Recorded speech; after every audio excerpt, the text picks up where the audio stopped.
এই সবাই পরীক্ষা ভালো হয়েছে? ঠিক আছে, পরীক্ষা ভালো মতো দাও। আজকে যে ভুলগুলা করছো 17 তারিখে এই ভুলগুলা করো না, তাইলে ইনশাল্লাহ চান্স হবে।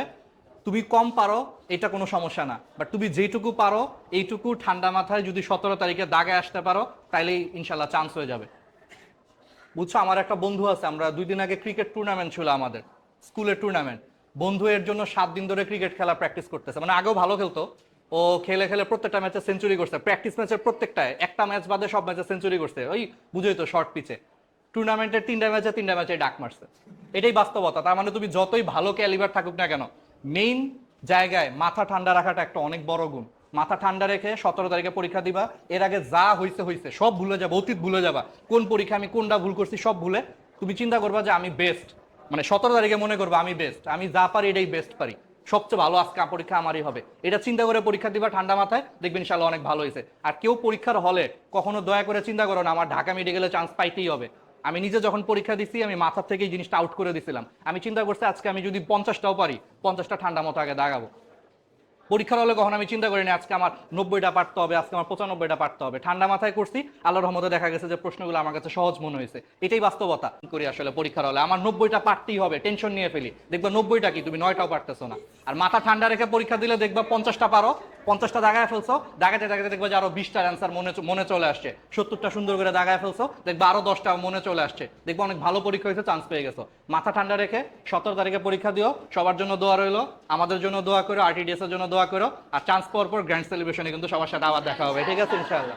কেমিস্ট্রি অনুশীলনী সলভ করবি, আর এমনি ফিজিক্স কেমিস্ট্রি বায়োলজি শুধু দাগানো লাইন পড়বি, অনুশীলনী সলভ করবি কেমিস্ট্রি আর ফিজিক্সের।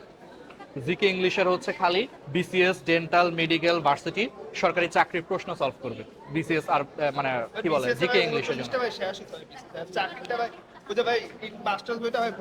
মানে যত পারো আর কি, আমরা প্র্যাকটিসে তো আসলে কোনো বিকল্প নাই। ঠিক আছে, না পারলে বেশি প্রেসার হইলে তাহলে করা দরকার নাই, যা পারো সেটাই বারবার দেখ। আর এই যে পরীক্ষায় যে ভুলগুলো হচ্ছে না বিভিন্ন টপিক থেকে, এগুলা বারবার হচ্ছে এই করবি। আচ্ছা হ্যাঁ হ্যাঁ,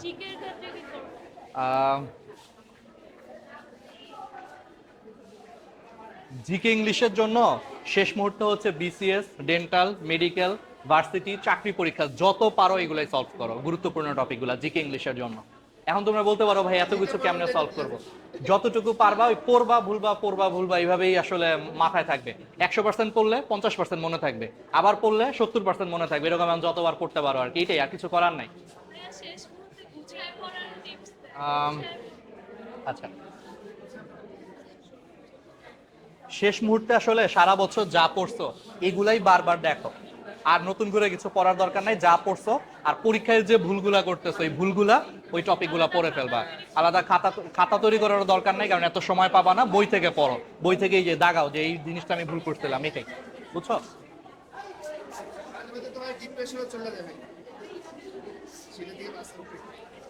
এটাই নর্মাল, আমরাও ডিপ্রেশনে চলে গেছি, বাট লেগে থাকতে হবে।